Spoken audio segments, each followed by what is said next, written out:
신약성경 디모데후서 제4장 말씀이 되겠습니다. 디모데후서 제4장 7절에서 8절 말씀까지 우리가 다 같이 한 음성으로 합독을 하도록 하겠습니다. 시작. 나는 선한 싸움을 싸우고 나의 달려갈 길을 마치고 믿음을 지켰으니 이제 후로는 나를 위하여 의의 면류관이 예비되었으므로 주 곧 의로우신 재판장이 그날에 내게 주실 것이며 내게만 아니라 주의 나타나심을 사모하는 모든 자에게도니라. 아멘.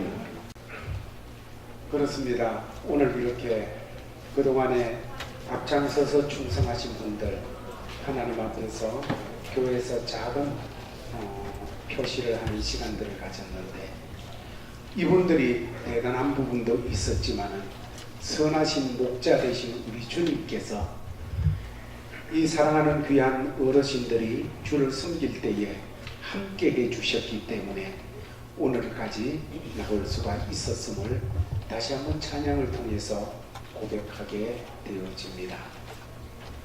사도 바울은 말하기를 내가 나의 달려갈 길을 마치고 선한 싸움을 싸우고 믿음을 지켰다. 그래서 이제 후로는 나를 위해서 면류관이 예비되어 있다. 나는 그 면류관 받을 걸 바라보면서 오늘을 살아가는 사람이다 하고 말씀하고 있습니다. 사도 바울이 내가 달려갈 길을 마쳤다, 선한 싸움 싸웠다, 믿음 지켰다 이렇게 고백하게 되어지는 데는 사도 바울이 잘나서 그런 것은 아니었습니다.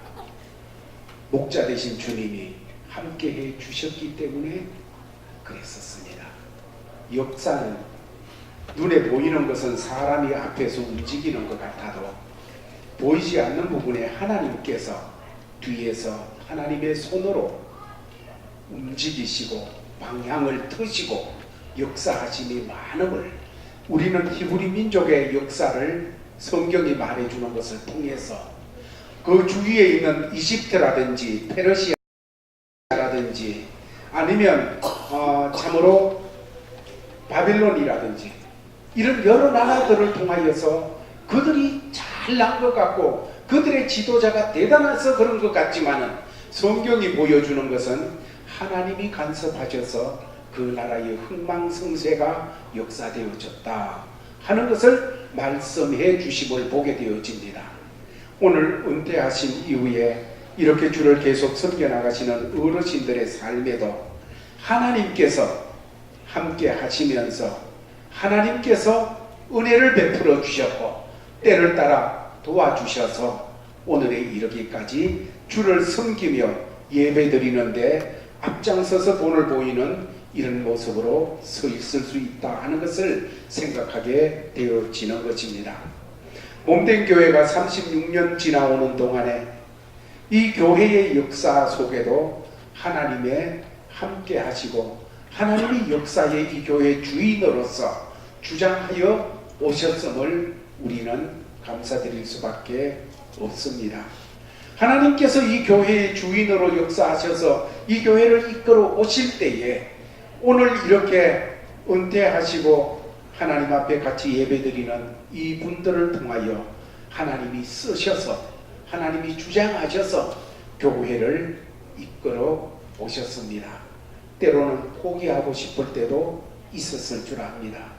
사람들이 다 떠나가고 텅 빈 그런 자리가 되어지고 참으로 모여가지고 가슴이 답답해지고 묵묵해지는 그런 시간들 아니면 참으로 어두운이 꿈이 깔리고 빛이 보이지 않는 것 같은 그런 자리들 그런 자리가 주어졌을 때에도 묵묵히 그 자리를 버텨내면서 깜깜한 자리에서 찬송 부르고 아무도 봐주지 않는 그 자리에서 주님 앞에 무릎 꿇어 기도하고 이 교회를 사랑하면서 섬겨오신 그런 부분들에 대해서 하나님께서 간섭하시고 은혜로 역사하시며 오늘에 이르기까지 하신 하나님이십니다.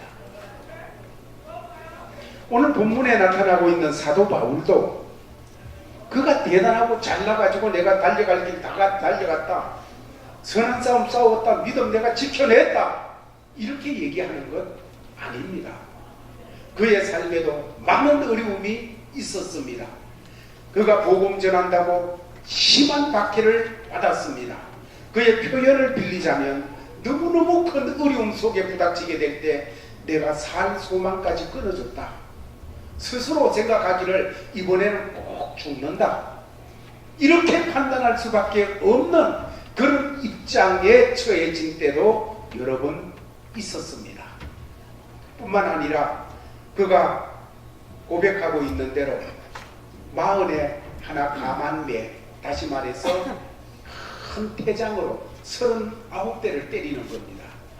거의 반 죽는 거지요.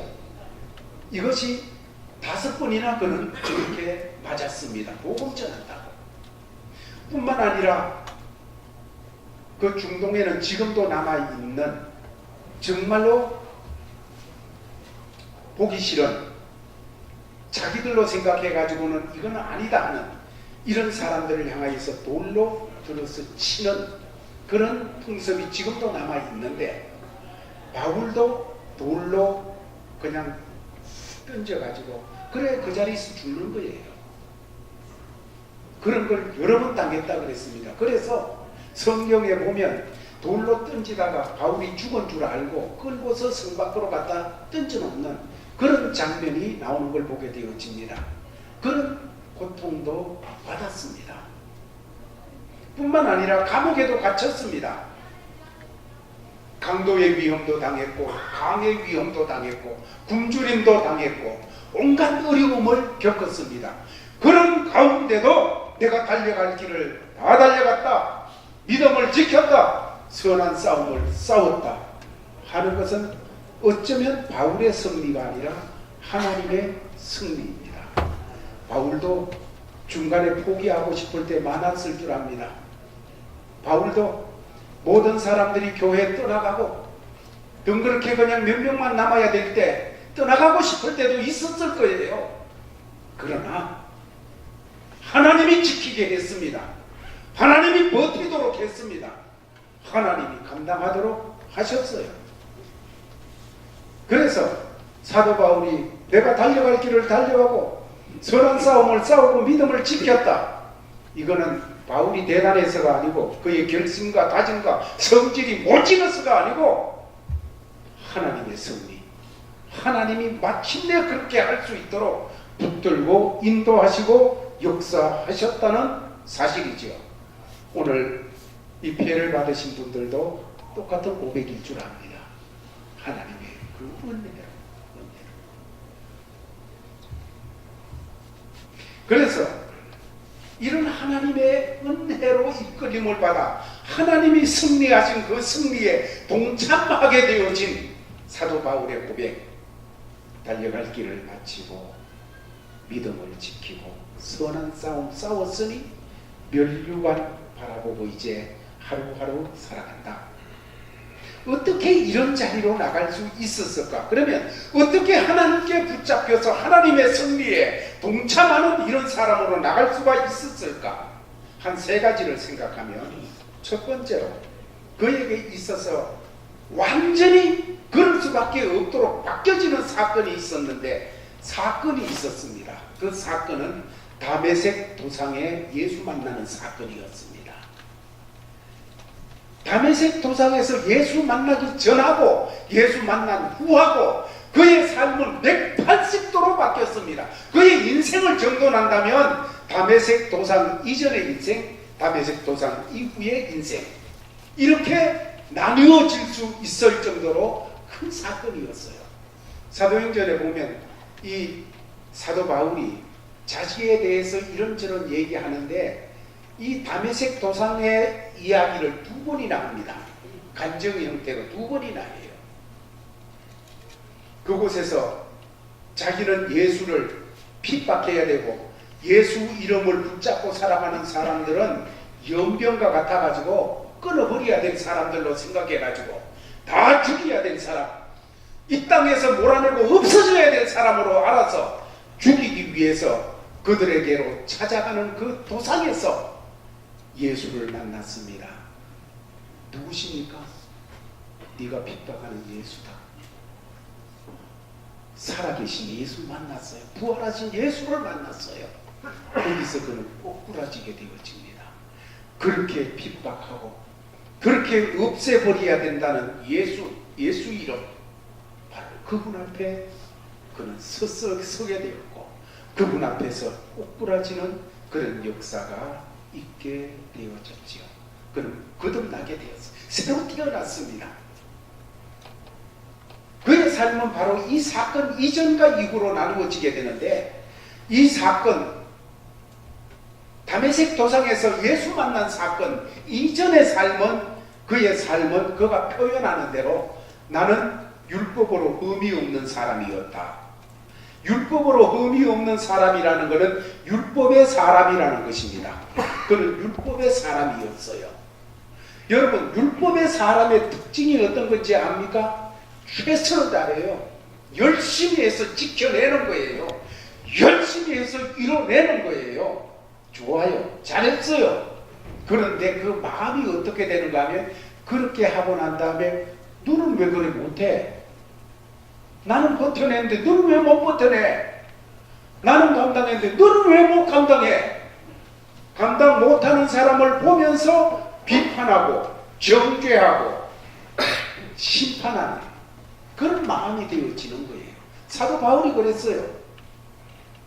그래서 율법으로 흠이 없는 자기가 보니까 서대방 같은 사람, 이런 사람은 율법으로 이걸 완전히 죽어야 될 사람, 그렇게 해서 서대방 죽이는 것을 마땅히 여겼다, 그렇게 표현하거든요. 왜? 율법의 눈으로 보면 마땅히 죽어야 될 사람이거든요. 그래서 사고 구조가 율법으로 형성되어져 있었고, 보는 시각이 율법으로 보게 되어졌고, 문제가 있었을 때 그 문제를 해석하는 해석이 율법으로 해석하는 거예요. 이 삶은 완벽하고 괜찮은 것 같은데 마음에 평안이 없어요. 자유가 없어요. 고달퍼요. 대단하게 한 것 같은데 허전하고 손에 잡히는 것이 없어요. 그게 사도 바울이었어요. 그럴 때는 자기가 제일 의로운 것 같아요. 자기가 제대로 안 보여요. 나는 괜찮은 놈 이렇게 보이고, 딴 사람들은 모두 다 지금 손가락질 받아야 될 놈들 이렇게 보일 수밖에 없는 그런 삶이 되었습니다.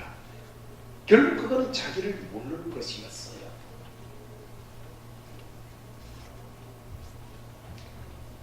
그는 사도행전 9장 22절에 보면 그의 마음속에 율법으로 가득 차 있다 보니까 이런 생각이 들었어요. 예수의 이름을 대적하여 범사를 행하여야 될 줄로 생각하고, 다시 말해서 예수 이름을 대적해서 내가 먹는 것도 마시는 것도 범사는 모든 거예요. 모든 것을 내야 될 줄로 생각하고, 이것이 율법으로 가득 찬 바울의, 옛날 사울의 입장이었어요. 그래가지고 예수 믿는 사람들 죽이려고, 예수 이름 끊어내려고, 이 세상에서 예수 이름 말살시키려고 그렇게 쫓아다니는 삶이었습니다. 그러나 다메섹 도상에서 부활하신 예수 그리스도가 그 앞에 나타났고, 네가 핍박하는 예수다. 네가 어찌해서 자꾸 가시체가 있는데 그걸 발길질 하느냐. 예수 이름을 핍박하는 것은 가시덤불이 있는데 이거 발로, 맨발로 차는 거예요.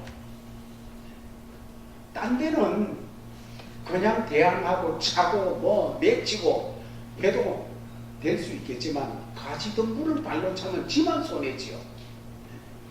예수 이름 핍박하면, 예수 이름 무시하면, 예수 이름 등지면 지만 손해예요. 오늘 이렇게 은퇴하시고 폐를 받으신 분들은 그 모든 순간순간을 이겨내며 어려워도 예수 붙잡고 예수 잃어버리지. 그래서 예수 만나고 난 다음에 사도 바울의 마음은 제일 중요한 단어가 은혜라고 하는 단어예요. 사도 바울이 하나님의 말씀을 많이 기록하고 하는데 그의 가슴 속에 감동되어진 내용들을 표현할 때에 가장 많이 등장하는 단어가 은혜입니다. 내가 은혜로 구원받았다. 은혜로 하나님 자녀 됐다. 은혜로 사도가 되었다. 은혜로 직분받았다. 은혜로 그의 모든 속에는 은혜라는 것. 무슨 얘기를 합니까?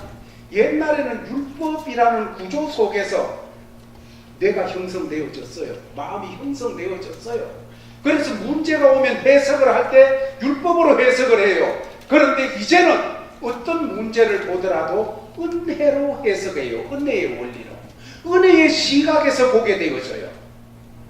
은혜로 해석하고 은혜로 접근하고. 옛날에는 나는 했는데 저 사람 못하면 저런 놈이 있어. 율법으로 그렇게 해석하고 볼 수밖에 없었는데 은혜의 시각으로 보니까 나도 부족한데 하나님 은혜로 이렇게 버텨냈는데 저 사람도 은혜로 서야 되는데 해석이 달라져요. 정죄가 아니에요.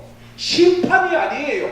비판이 아니에요. 이제는 예수 만나고 나니까 은혜의 원리로서 해석이 되어지고 보여지고 접근이 되어지고 문제를 풀어나가는 이런 사람이 되어지더라 하는 것이었죠.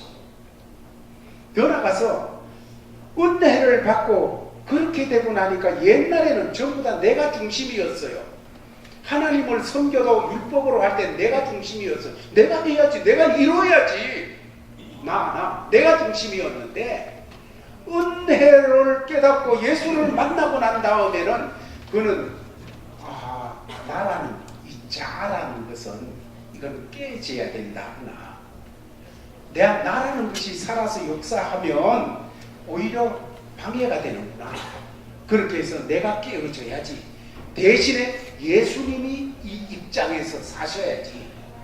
이런 문제가 생겼을 때 내 입장이 아니고 예수 입장, 이게 나타나는 거예요. 사건을 해결해야 될 때 내 입장으로 해결하는 것이 아니고 예수 입장으로 해결하는 사람이 되어지더라는 거예요. 이것이 나는 죽고 그리스도가 살고, 사도 바울의 표현을 빌리자면 나는 날마다 죽노라. 그리고 예수 그리스도는 그때 살아나고 역사하시는 이 삶을 고백하고 있음을 보게 되어지는 것입니다. 뿐만 아니고 옛날에는 율법으로 볼 때는 내가 이만한 거 이뤄냈는데 하면서 살아왔는데 예수를 만나고 나니까 자기가 표현하기를 이렇게 해요. 나는 죄인 중에 괴수다. 왜냐하면 옛날에 안 보이던 게 보이는데 제일 큰 죄는 예수 안 믿는 죄예요. 제일 큰 죄는 하나님이 독생자 예수 보내놨는데 그 예수 안 믿으면 하나님 잘 믿는다고 생각하는 착각, 이거 제일 큰 죄예요. 그래가지고 사도 바울이 정말로 스데반을 죽이는 이런 일까지 했거든요. 그래서 그걸 표현하기를 나는 죄인 중에 괴수다. 예수 만나가 보니까 내가 제일 나쁜 놈이에요. 내가 제일 나쁜 놈. 예수 만나기 전에는 내가 제일 괜찮은 놈이고 딴 놈들은 전부 다 볼 때에 나보다 못한 놈들이었는데 예수 만나고 보니까 내가 제일 나쁜 놈. 거기에서 출발이 되어지니까 모든 것에 하나님의 은혜를 입을 수밖에 없게 되어졌던 것을 보게 되어집니다.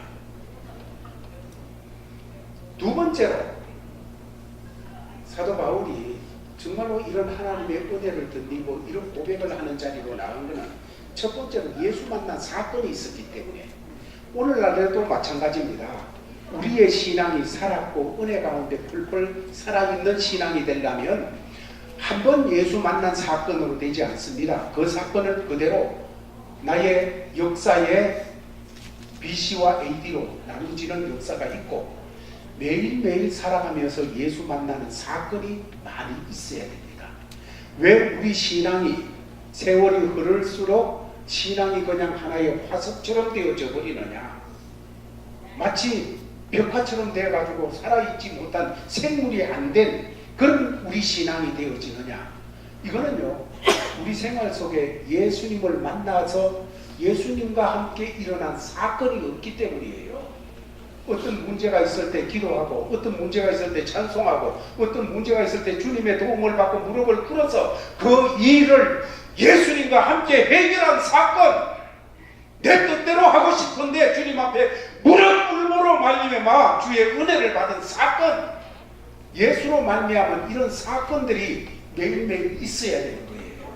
이 사건이 없다 보니까 신앙의 세월이 흘러가면서 신앙이 화석처럼 되어버리고 마는 거예요. 사랑하는 성도들이여, 우리의 삶 속에 매일매일 순간순간마다 예수님과 함께 만들어가는 사건들이 넘쳐나는 제일가족들 되기를 주의 이름으로 축원합니다. 그는 두 번째로 이런 삶을 감당하면서 하나님 앞에 은혜를 덧입을 수 있었던 것은 사명에 붙들려 살았기 때문입니다. 사도행전 20장 24절에 보면 그는 이런 표현을 합니다. 사명, 곧 은혜의 복음을 증거하기 위해서는 내 생명을 조금도 아끼지 아니하노라. 사명, 곧 은혜의 복음을 전하는 일에는 나 죽어도 괜찮다. 여러분, 나 죽어도 괜찮아 이라고 할 수 있는 일을 붙잡고 살아가는 사람은 능력 있는 사람이 되어집니다. 그런 사람을 당할 사람은 아무도 없어요. 나 죽어도 괜찮아, 이 일 하다가 죽어도 괜찮아. 여러분, 그런 것을 붙잡고 하는 사람, 어머니가 왜 강합니까? 어머니가 왜 강합니까? 나 이 자식을 위해서 죽을 수 있어. 이것 때문에 어머니가 강한 거 아닙니까? 아버지가 왜 강한 거예요? 내 자식들 위해서 나는 부서져도 괜찮아 하고 뛰어들기 때문에 아버지가 강한 거 아니겠어요? 여러분, 사명의 사람이 그런 사람들이에요. 내가 죽게 받은 사명, 이것을 감당하려 하면은, 은혜의 복음을 전하려 하면은 나 죽는 거 괜찮아. 사도 바울에게 이 사명이 있었어요. 구원받은 모든 사람들에게는 하나님께서 사명을 주셨습니다. 사명 주지 않은 사람 아무도 없어요. 구원받은 사람에게는 하나님이 새롭게 사명을 주셨어요. 아버지로서 사명 새로 주셨어요. 어머니로서 사명 새로 주셨어요. 기업을 감당하면 그 기업체의 사명을 새로 주셨어요. 예수 믿는 사람들에게는 모든 삶의 자리에서 하나님의 자녀로서 사명을 새로 준 줄로 믿습니다. 그 사명을 붙잡고 살아가는 삶이 되기를 바랍니다.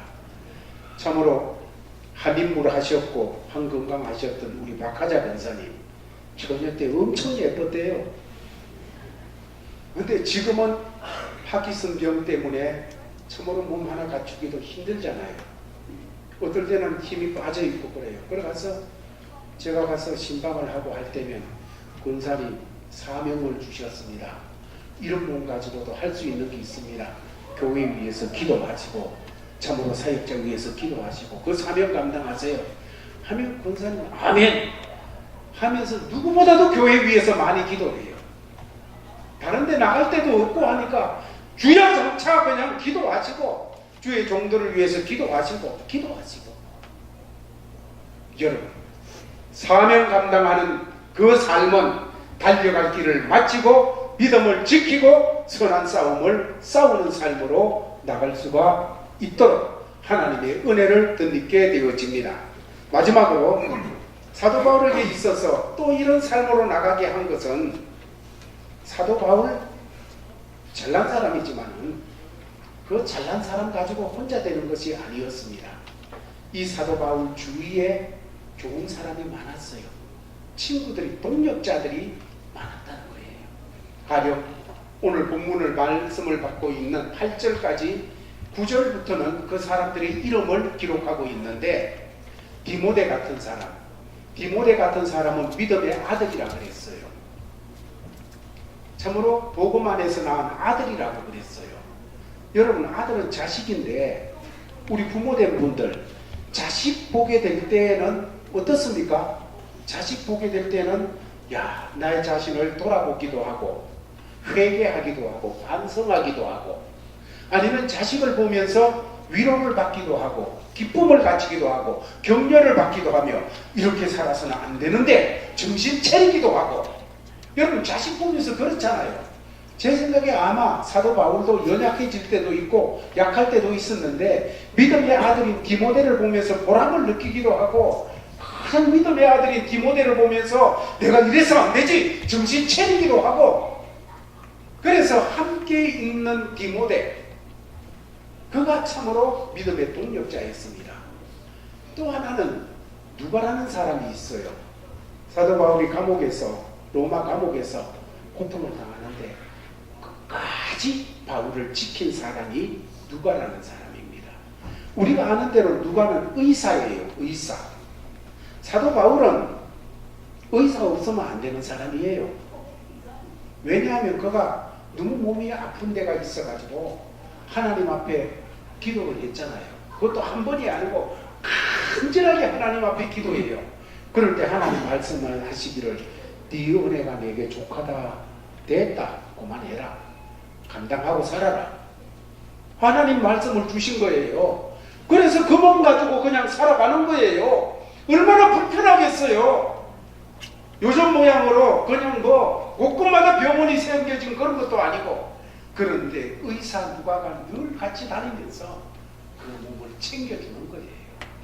사도 바울이 어떻게 끝까지 내가 달려갈 길을 달려가고 선한 싸움 싸우고 믿음 지킬 수 있었느냐? 누가 같은 사람이 옆에 있었기 때문이에요. 신라 같은 사람, 신라는 데살로니가서에서는 실루아노라고 이렇게 이름이 나오기도 하는 사람입니다. 바울에게 친구와 같은 사람이에요. 예루살렘 교회의 지도자였는데, 이 신라는 2차 전도 여행 때 같이 동행을 하게 되어집니다. 그래서 같이 전도 여행을 하면서 온갖 것을 같이 겪어요. 한 번은 빌립보에 가서 복음을 전하다가 빌립보 감옥에 갇혀졌잖아요. 엄청 얻어터졌습니다. 만신창이가 되어졌어요. 감옥 바닥에 그냥 던져졌어요. 둘이가 똑같이. 그런데 그때 밤중에 둘이가 일어나서 찬송하지 않습니까? 손을 잡고 찬송했는지 얼굴을 보고 찬송했는지 그건 모르겠어요. 둘이가 찬송해요. 찬송하는 중에 기적이 일어나는데 옥문이 열리는 겁니다. 여러분, 그래서 나오잖아요. 그 일 때문에 빌립보의 간수장이 예수 믿게 되고 빌립보 교회가 생겨졌어요. 이 신라 그런 걸 같이 했어요. 그 감옥에 얻어 터져가지고 혼자 내 동댕이 쳐져 있다면 여러분 얼마나 힘들겠어요. 그런데 그 같이 내 동댕이 쳐진 사람이 있었다고요. 신라, 그런 사람들. 그런가 하면 바울을 떠나간 사람들도 있었습니다. 데마 같은 사람. 데마도 바울이 곁에서 함께 동고동락하면서 격려하던 사람인데, 성경은 사도 바울이 기록할 때 이렇게 말했습니다. 데마는 세상을 사랑하여 나를 버리고 떠나갔다. 세상이 좋아서 세상 사랑해가지고 복음 전하는 사도 바울을 두고, 다시 말해서 인기가 좋고 세상 부귀영화가 좋고 세상의 찬란함이 좋고 많은 사람들이 인정해주는 그곳이 좋고, 그렇게 해서 사도 바울을 떠나서 간다. 얼마나 가슴이 아팠겠어요. 그것 때문에 아마 몸살을 했는지도 모르겠어요. 가슴 앓이 하다가 그것 때문에 일어서야 되기 위해서는 정말로 죽을 고생했어야 될 수도 있을 수 있겠지요. 그런 역사도 있었어요. 그런데 마가라는 사람이 있어요. 마가 때문에 사도 바울은 정말 고생할 때가 있었어요. 그 당시 바나바라고 하는 사람하고 1차 전도 여행을 했는데 그때 이 마가라는 사람이 청년이었는데 정말 속색인 것 같아요. 그래서 사도 바울하고 바나바하고 2차 전도 여행을 가려고 하는데 이 마가 때문에 문제였어요. 그래가지고 대판 싸웠다 했어요. 적지 않게 싸웠다. 큰 싸움을 했어요. 그리고 나서 마가와 헤어졌습니다. 그러나 사도 바울이 노년이 되었고 주의 부름을 받을 날이 가까울 때 마가를 나에게 데려와라. 그가 내게 유익하니라. 그때는 참으로 천방지축이었는데 세월이 흐르면서 주 안에서 다듬어져서 이제 복음에 유익한 사도 바울의 사역에 유익한 이런 사람이 되어졌다는 거죠. 무슨 얘기인가? 사도 바울 혼자 잘나서 독불장군으로서 달려갈 길을 다 달려가고 선한 싸움 싸우고 믿음 지킨 거 아닙니다. 옆에 그렇게 할 수 있도록 함께 동무가 된 사람들이 있었다는 것이지요. 오늘 회를 받으신 분들도 마찬가지지요. 만약에 뚝 떨어져서 혼자였다면 더 힘들었을 거예요. 그러나 감옥에 같이 내동댕이 쳐질 때 같이 그 자리에 있던 바울과 실라처럼 아무도 교회 위에서 기도 안 할 때 그래 내가 기도할 때 옆에 슬그머니 같이 기도해 준 사람들, 교회 찬송 소리가 없을 때 깜깜한 이런 바닥에서 주님을 향하여 찬송 부를 때 함께 들어주고 찬송하는 사람들, 이런 분들이 있었기 때문에 오늘이 있는 것 아니겠습니까? 사랑하는 제1가족들이여, 사도 바울만 이런 고백이 아니라 우리의 삶에서도 참으로 나의 달려갈 길을 달려가고 믿음을 지키고 선한 싸움을 싸운 이런 삶을 지금도 감당해 나가고 또 그렇게 했다고 고백할 수 있는 우리가 되기를 바랍니다. 그러기 위해서 예수 만나는 사건이 늘 있어야 돼요. 더 나아가서 우리의 삶이 그저 허겁지겁 살아가는 것이 아니라 감옥에 들어가 있어도 사명을 붙들고 살았던 사도 바울처럼 우리도 하나님이 주신 사명, 그 사명을 깨닫고 의식하고 그걸 붙잡고 살아가는 우리가 되기를 바라며, 더 나아가 우리는 혼자가 아닙니다. 우리는 모두 믿음의 가족입니다. 서로에게 격려하고 함께 하면서 이 사역 감당함으로 하나님께 영광을 돌리고 다같이 천국에서 큰 상을 받는 우리 모두가 되기를 예수의 이름으로 축원합니다. 아버지 하나님 감사합니다. 말씀 받은 대로 믿음으로 화합하여 우리도 달려갈 길을 마치고 선한 싸움을 싸우고 믿음을 지켰다고 고백하는 그런 삶으로 만들어가게 성령님 역사하여 주시옵소서. 예수님 이름으로 기도하옵나이다. 아버지 하나님, 참으로 사랑하는 주의 자녀들 한 사람 한 사람을 이 시간 다시 구부러 살펴 주시옵소서. 은혜로 채워 주시옵소서. 주의 능력 있는 손으로 붙잡아 주시옵소서. 주의 지혜로 마음을 채워 주시옵소서. 무엇보다 주님 사랑하는 마음이 채워지게 하여 주시옵소서. 특별히 오늘 이렇게 배를 받은 사랑하는 주의 귀한 어르신들 영육을 강건케 하시고 앞으로 교회에 또 성도들에게 은혜와 복주심의 통로로 더 강건하게 하나님 앞에 쓰임받도록 도와주시옵소서. 이제 사랑하는 주의 자녀들이 주신 삶의 터전으로 나아갑니다. 그곳에서 하나님이 우리에게 주신 달려갈 길을 잘 달려가는 삶의 현장이 되게 하여 주옵소서. 선한 싸움 싸우는 자리가 되게 하여 주시고 승리하게 하여 주시옵소서.